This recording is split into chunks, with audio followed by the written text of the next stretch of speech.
The following program contains coarse language and references to sexual conduct and drug use. Viewer discretion is advised.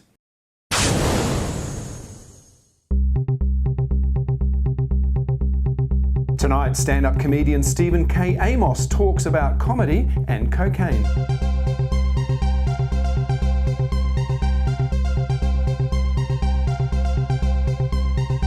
Hi and welcome to GayTalk tonight. I'm Andrew Whiteside. My guest is British comedy legend Stephen K. Amos. He's currently in New Zealand as part of the annual comedy festival. Look around the room, pretty lady, pretty lady.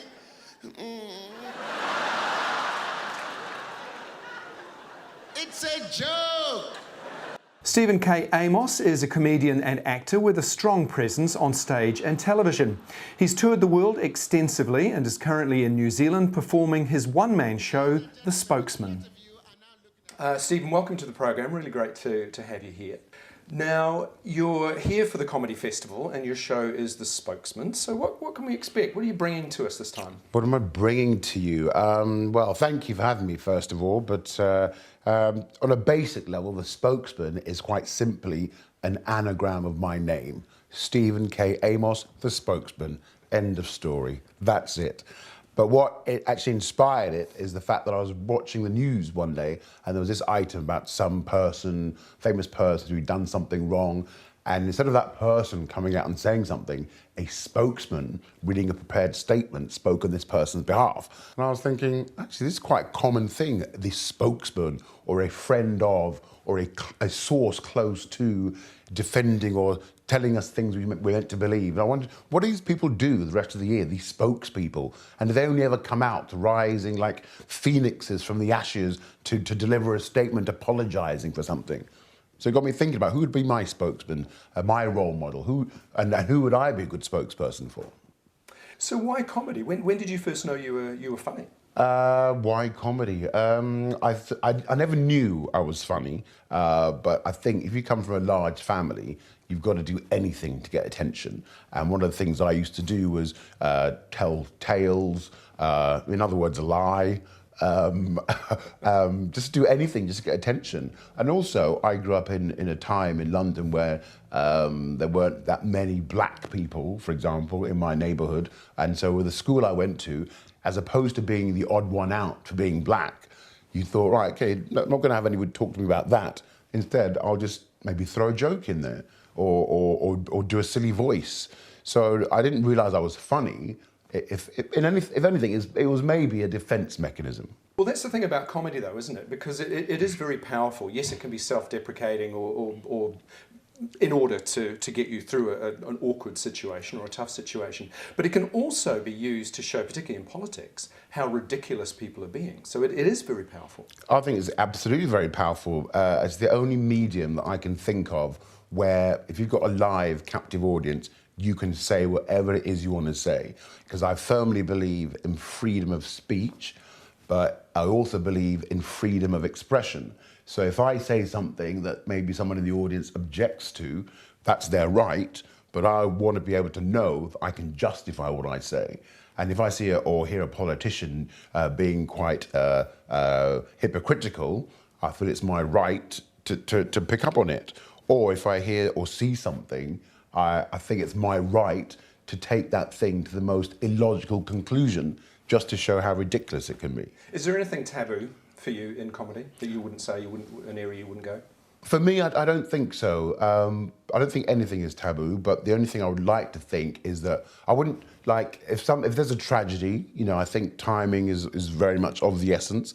If there is something maybe religious or something that a lot of people are kind of holding on to, unless I've got a really clever take on it or a really twist, a good twist that makes sense and it's logical, then I'll say it. So it's not about being cruel, it's actually about finding the humour in those situations. For me, my comedy is not about being cruel. There are other comics out there who use that thing of being a shock, which again I respect, because if it makes people kind of go, what, he said that, and we have a debate about it, great. Because I think there's nothing worse than people pretending things aren't happening, or like, if you see a comedian use a buzzword and some words makes people just go, what?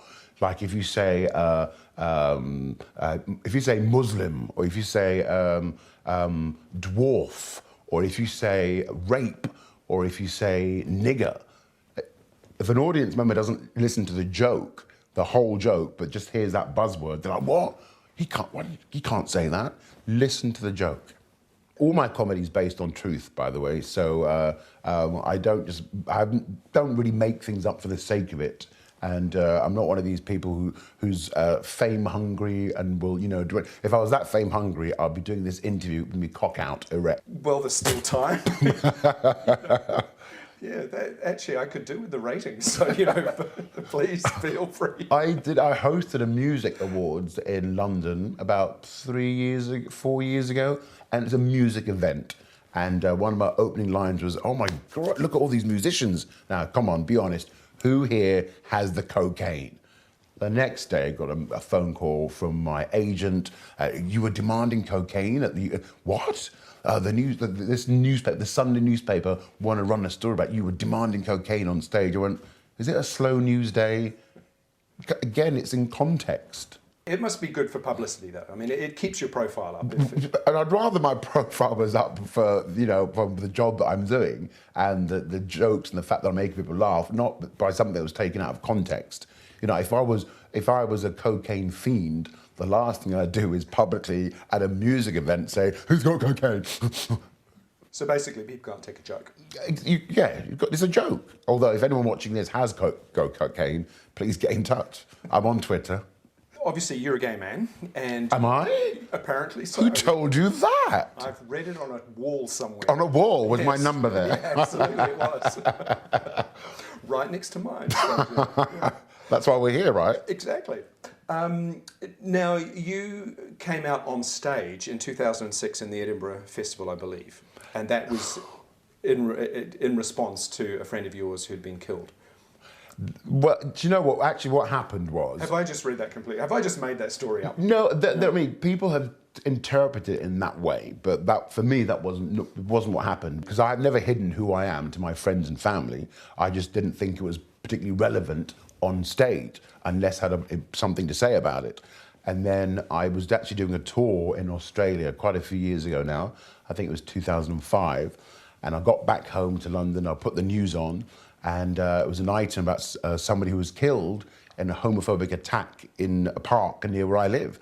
And I glanced up and they showed a picture of the person, and it was somebody that I knew. And that really, really incensed me to the point that I just thought, oh my God, in London, which I thought was a very cosmopolitan, sort of, forward-thinking city, that there are still people out there, which still happens around the world, who think it's okay to physically hurt somebody else to the point of death because of what they perceive to be their sexuality. And I thought, I'm gonna address this in my next show, and that's what I did. And for me, it wasn't a coming out thing, but it was me kind of going, because people assume lots of things. People assume because I wear a wedding ring that I'm married. People assume because I don't particularly fall into the stereotype of a typical gay man, whatever that may be, that I'm this macho guy who's got, 6 girlfriends around the globe and whatever. And so I thought, actually, I'm going to challenge that by just telling people, oh, and by the way, I'm also attracted to men. And it was quite an eye-opener, because the press after that were like, oh my God, he's come out on stage. And it really wasn't like that for me. Do you have any thoughts about what it takes to have a happy, successful, or fulfilled kind of life? Oh, a happy, successful... I'd like to think that peace of mind is more important than anything. If you are lucky enough to have somebody or people in your life, be it family, friends, or a partner that love you, then, I mean, there's nothing beats that, because a good support group is what's important. I can do this job for the next 5 years, and because I don't really get to see a lot of my family, because I'm on tour quite a bit. I'm a single man, so you can have all the adulation you can have on stage, and but then you come off stage and then you go home alone, and that's how I can see some comics getting depressed and quite sad. So for me, it's just the love and peace of mind. Stephen K. Amos, thank you for coming. Been fantastic. Thank you very much indeed. So basically, I'm looking for love. So again, if anyone out there has got cocaine and love in abundance, bring it on. And if you can't see that's a joke, you're a fucking idiot. Well, that's another edition of Gay Talk tonight. I'll see you again very soon.